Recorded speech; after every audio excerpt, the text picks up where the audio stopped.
പ്രിയപ്പെട്ട ക്നാനായ സമുദായ അംഗങ്ങളെ, ഒരു പ്രത്യേക കാര്യം പറയുവാനായിട്ടാണ് ഞാനിപ്പോൾ ഈ വീഡിയോയിൽ നിങ്ങളുടെ മുമ്പിൽ അവതരിപ്പിച്ചിരിക്കുന്നത്. കോട്ടയം വികാരിയത്തിൻ്റെ 115-ാം സ്ഥാപക ദിനാഘോഷം ഉദ്ഘാടനം ചെയ്തുകൊണ്ട് അതിരൂപത അധ്യക്ഷന്മാർ മാത്യു മൂലക്കാർ നടത്തിയ പ്രസംഗത്തെക്കുറിച്ച് ഞാനൊരു റൈറ്റപ്പ് തയ്യാറാക്കിയിരുന്നു. അതിൽ നിന്ന് കുറച്ചുകൂടി വ്യത്യസ്തമായിട്ട് കുറേ കാര്യങ്ങളും കൂടെ നമ്മൾ അതിനെക്കുറിച്ച് മനസ്സിലാക്കണം, ചർച്ച ചെയ്യണം. അതിന് വേണ്ടിയിട്ടാണ് ഈ വീഡിയോയുടെ ഉദ്ദേശം. 10-15 മിനിറ്റ് ഒരു പക്ഷേ ആകുമായിരിക്കാമെങ്കിലും ഇത് സാവകാശം കേൾക്കണമെന്ന് ഞാൻ പ്രത്യേകമായിട്ട് ആഗ്രഹിക്കുകയാണ്. അദ്ദേഹത്തിൻ്റെ പ്രസംഗത്തിൽ സമുദായത്തിൻ്റെ സ്വത്വം ഇല്ലാതാക്കിക്കൊണ്ട് ആധ്യാത്മികതയിൽ വളർത്തുക എന്നുള്ളതാണ് ആ പ്രസംഗത്തിൻ്റെ ഒരു ആകെക്കൂടെ ഇതിവൃത്തം നമുക്ക് പറയാനായിട്ട് നമുക്ക് കഴിയും. അദ്ദേഹത്തിൻ്റെ പ്രസംഗത്തിൻ്റെ ഏതാനും ഭാഗങ്ങൾ ഞാൻ ഇന്നിവിടെ നോട്ട് ചെയ്തിട്ടുണ്ട്, അതിനോടെ വായിക്കാം. ധന്യൻ മാക്കീൽ പിതാവിൻ്റെ തീക്ഷ്ണമായ ആഗ്രഹവും പ്രാർത്ഥനയും പ്രവർത്തനവുമാണ് കോട്ടയം വികാരിയത്തിൽ ജന്മം കൊടുക്കുവാൻ പ്രധാന പങ്ക് വഹിച്ചത്. സഭയിലെ ഒരു പൂർണ്ണമായ സഭാഘടകം എന്ന് പറയുന്നത് ഒരു രൂപതയാണ്. വിശുദ്ധ ഇഗ്നേഷ്യസ് പറയുന്ന മെത്രാൻ എവിടെയോ അവിടെയാ ആണ് സഭ എന്നാണ്. അതിനെക്കുറിച്ച് ദീർഘമായിട്ട് ഞാൻ മറ്റൊരു വീഡിയോ വരുന്നുണ്ട്, അതിനെക്കുറിച്ച് പരാമർശിക്കുന്നില്ല. തെക്കുംഭാഗ ജനതയ്ക്ക് സ്വന്തമായുള്ള ആചാരങ്ങളും പാരമ്പര്യങ്ങളും ഒക്കെ ഈ വിശ്വാസ സമൂഹത്തിൻ്റെ വളർച്ചയിൽ പുരോഗതിയിൽ ഒരു വലിയ പങ്ക് വഹിക്കാൻ കഴിവുള്ളതാണ്. ഈ പൈതൃകങ്ങളെയും പാരമ്പര്യങ്ങളെയും കണ്ണിലെ കൃഷ്ണമണി പോലെ കാത്തു സൂക്ഷിച്ചുകൊണ്ട് വിശ്വാസത്തിൽ ദൈവത്തോട് ചേർന്ന് നിന്ന് വളരുന്ന ഒരു സമൂഹം ആയിട്ട് ഈ തെക്കുംഭാഗ ജനതയ്ക്ക് സാധിക്കണമെന്ന ആഗ്രഹമാണ് മാക്കി പിതാവിന് ഉണ്ടായിരുന്നത്.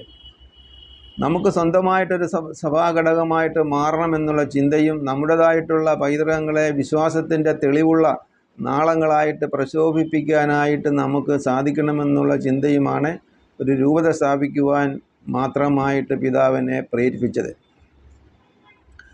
പ്രതികൂല സാഹചര്യങ്ങൾ ഉണ്ടാകുമ്പോൾ അതൊരു പരിധിവരെ വിശ്വാസികളൊക്കെ വേദന ഒഴിവാക്കുന്നതാണെങ്കിലും ആ വേദനകളിൽ നിന്ന് വിരിയുന്ന പുഷ്പങ്ങളാണ് സഭയുടെ സൗരഭ്യം ലോകമാകെ പ്രസരിപ്പിക്കുന്നത്. അദ്ദേഹം പറഞ്ഞു വെക്കുന്നത് ഇപ്പം നമുക്ക് കുറേ ബുദ്ധിമുട്ടുണ്ടെന്ന് തന്നെയാണ്. ഈ ബുദ്ധിമുട്ടുണ്ടാക്കുന്നത് ഈ മൂലക്കാട്ട് ബിഷപ്പ് തന്നെയാണെന്നാണ് അറിയാം. എന്നിട്ട് അദ്ദേഹം തുടരുകയാണ്. ഇന്ന് നാം ജീവിക്കുന്ന ഭാരതത്തിലും തീർച്ചയായും നമ്മുടെ പുഷ്പങ്ങൾ വിരിവാൻ ത്യാഗമനുഷ്ഠിക്കുന്ന, ക്ലേശങ്ങൾ സഹിക്കുന്ന ധാരാളം ക്രൈസ്തവരുണ്ട്. അവരോട് ചേർന്ന് നമുക്കും സഭയുടെ വളർച്ചയ്ക്കായിട്ട് പ്രവർത്തിക്കുവാൻ സാധിക്കണം.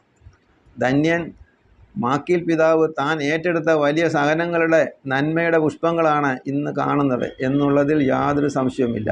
അതോടൊപ്പം തന്നെ പിതാവ് ആഗ്രഹിച്ച മറ്റൊരു കാര്യം, ഈ ക്നാനായ സമുദായം അതിൻ്റെ നന്മയിലെന്നും പരിലസിക്കണം എന്നുള്ളതാണ്.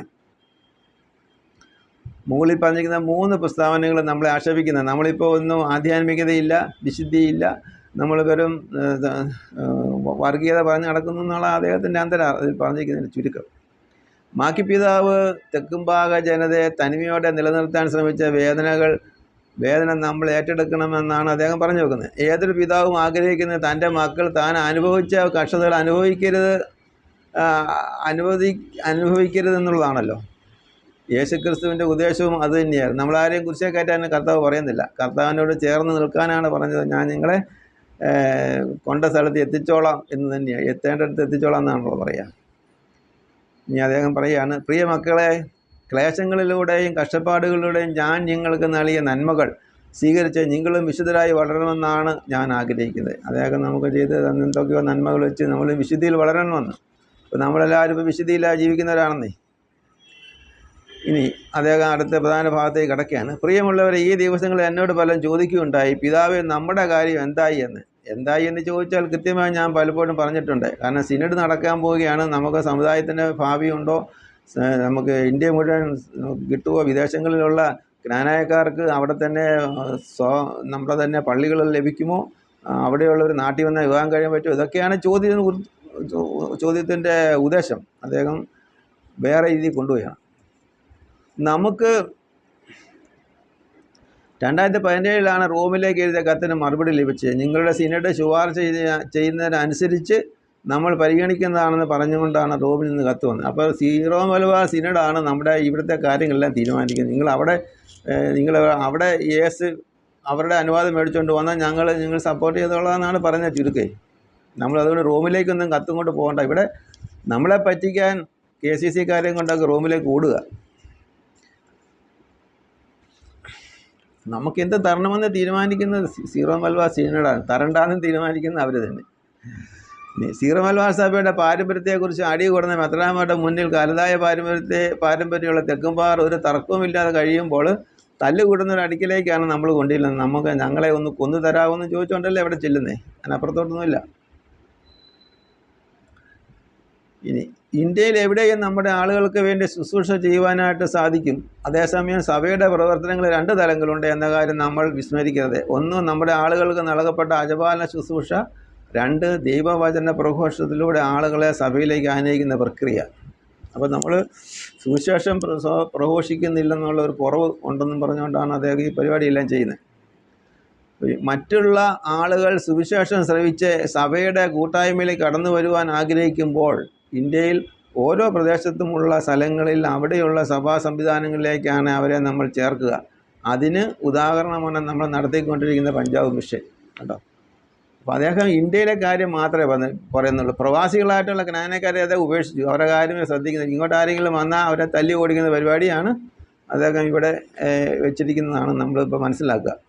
ഇനി ഇപ്പോൾ അവർ മറ്റുള്ളവർ ഇങ്ങോട്ട് വരുമ്പോൾ മൊത്ത കാര്യം പിന്നെ പറഞ്ഞത്, അങ്ങനെ വരുമ്പോൾ അവരെ നമ്മുടെ സമുദായത്തിലേക്കല്ല സഭയിലേക്കാണ് സ്വീകരിക്കുക. അതിനും ക്രമീകരണങ്ങൾ നമുക്ക് തീർച്ചയായും നടത്തുവാൻ സാധിക്കും. നാം എവിടെയായിരുന്നാലും ഏത് സ്ഥലത്തായിരുന്നാലും നമ്മുടെ ജീവിതം മറ്റുള്ളവർക്ക് മാതൃകയും വെളിച്ചവുമായി മാറുമ്പോൾ, അതിലേക്ക് അവർ ആകൃഷ്ടരാകുമ്പോൾ അവരെ നമുക്ക് സഭയിലേക്ക് ആനയിക്കാൻ സാധിക്കും, സമുദായത്തിലേക്കല്ല. ആ രീതിയിൽ സഭയുടെ വളർച്ചയിൽ പങ്കുകാരാകുവാൻ നമുക്കും സാധിക്കും കേട്ടോ. അപ്പം നമ്മുടെ വിശ്വാസത്തിൽ ആളുകളെ കൊണ്ടുവന്നിട്ട് അവരെ നമ്മുടെ സഭാ സംവിധാനത്തിലേക്ക് ചേർക്കണമെന്നാണ് അദ്ദേഹം കൃത്യമായിട്ട് പറഞ്ഞു വെക്കുക. ഇങ്ങനെ നമ്മൾ മാനസാന്തരപ്പെടുത്തുന്നവർ സമുദായത്തിന് വേണ്ടി സ്ഥാപിക്കപ്പെട്ട ഇടവുകളിലേക്കാണ് വരുന്നതെന്ന കാര്യം വ്യക്തമാണ്. മനസ്സിലായല്ലോ. തെക്കുംഭാഗ ജനത്തിന് വേണ്ടി സ്ഥാപിക്കപ്പെട്ട ഇടവുകളിലേക്ക് സമുദായക്കാർ അല്ലാത്തവർ വരുമ്പോൾ അതിരൂപതയുടെ പ്രസക്തി തന്നെ നഷ്ടപ്പെട്ടു പോകുമെന്നുള്ള കാര്യം വളരെ വ്യക്തമാണ്.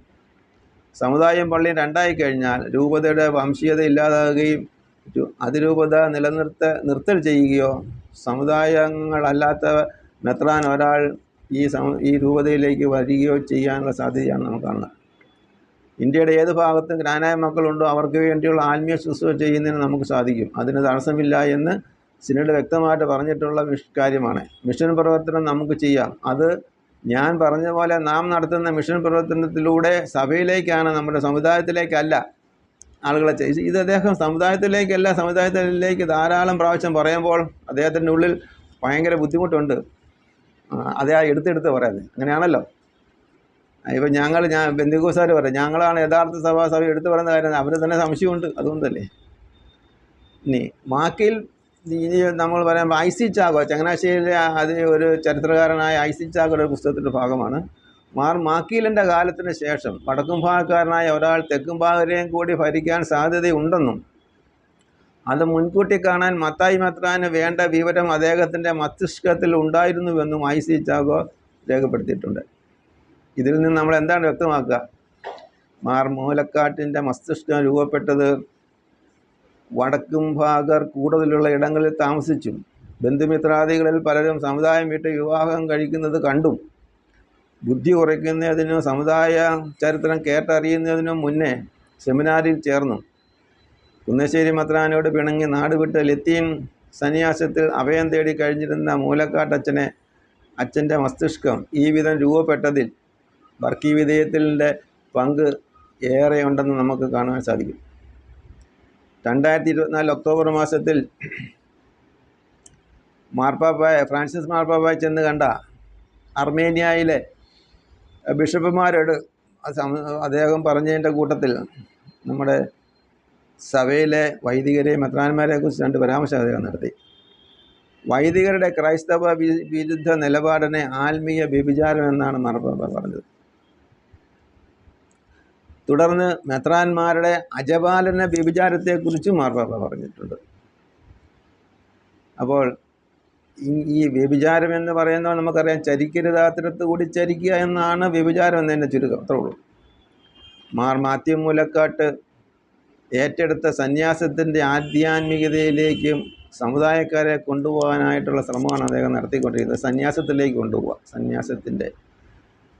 അല്ലാതെ നമ്മൾ വിശ്വാസത്തിലും നല്ല അനുസരണത്തിലും സ്നേഹത്തിലും വളർന്നു വന്ന സമൂഹമാണ്. അദ്ദേഹം അതെല്ലാം വിട്ടുപോയി. ഇത് നമുക്കിവിടെ നാട്ടിൽ വന്നവർക്ക് മാതൃകയായിട്ട് നമ്മൾ ജീവിച്ചുകൊണ്ടിരിക്കുകയും ചെയ്യാൻ ഓർക്കുന്നു പണ്ട് മുതലേ. അതെല്ലാം കളഞ്ഞിട്ടാണ് നമ്മളൊരു പുതിയ ഒരു സമൂഹത്തെ സൃഷ്ടിക്കുകയാണ് അദ്ദേഹം ഇവിടെ ചെയ്യുക. ഈ സമുദായത്തെ തനിമയോടെ നിലനിർത്തുവാനായിട്ടാണ് അദ്ദേഹത്തെ മെത്രാനാക്കിയത്. കണ്ടോ, ഈ ഗ്രാനായ സമുദായത്തിന് വേണ്ടിയിട്ടുള്ള മെത്രാനാണ് അദ്ദേഹം, ഈ വംശീയ സമൂഹത്തെ നിലനിർത്താൻ. ഇവിടെയാണ് മൂലക്കാട്ട് ബിഷപ്പ് മാർപ്പാപ്പ പറഞ്ഞതുപോലെയുള്ള അജപാലന വ്യഭിചാരിയാകുന്നത്. താൻ ഏറ്റെടുത്ത ഉത്തരവാദിത്വം ഭംഗിയെ നിർവഹിക്കാതെ തൻ്റെ വഴിയെ സഞ്ചരിക്കുമ്പോഴാണ് വ്യഭിചാരം ആകുന്നത്.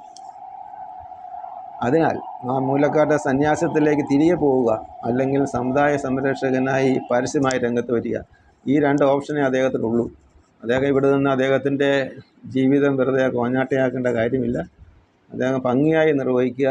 ദൈവം ഈ സമുദായത്തെ നടത്തിക്കൊള്ളും. അതിനാരും ആശങ്കപ്പെടേണ്ട കാര്യമില്ല. Praise the Lord.